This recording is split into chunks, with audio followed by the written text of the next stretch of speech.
गतकाली सद्भावना भवन में चली सभारे नेता और अधिकारी उपरे अविश्वास प्रकट कले विस्थापित एवं सांसद और विधायक आंदोलन में सामिल हेबे बोली प्रतिश्रुति देले।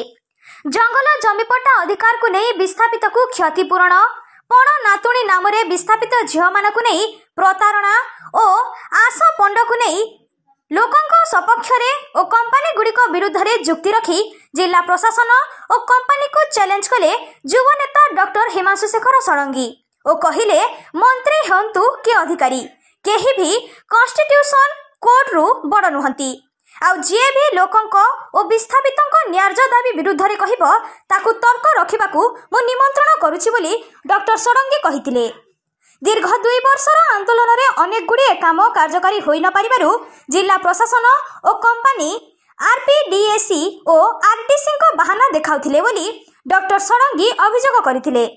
काली सांसद ज्वेलराम, विधायक जोगेश सिंह, जिलापाल मनोज सत्यवान महाजन, उपजिलापाल दाशरथी सरबाऊ, पीडीडीआरडीए सहित डीएफओ, एनटीपीसी, डुलिंगा एवं ओसीपीएल अधिकारी उपस्थित थिबा बेले पुराना आरपीडीएसी मेंबर किछि लोकंकु डाकरा होइथिला किंतु विस्थापितंक द्वारा जेहेतु डॉक्टर षडंगी नेतृत्व में एही 3 कंपानीर विस्थापित लड़ाई करुछंती तांकु डका जाऊ बोली कहिथिले किंतु केही सुनि नथिले। एथिरे उत्तेजित होई विस्थापित माने पसिबाकु चेष्टा कला बेले पुलिस अवरोध करिथिला। परे डॉक्टर षडंगी सहित एही 3 कंपानीर लोके एका संगरे 3 कंपानी को आसंता जनवरी 6, 2025 तारीख दिन बंद करिबु बोली चेतावनी दैथिले।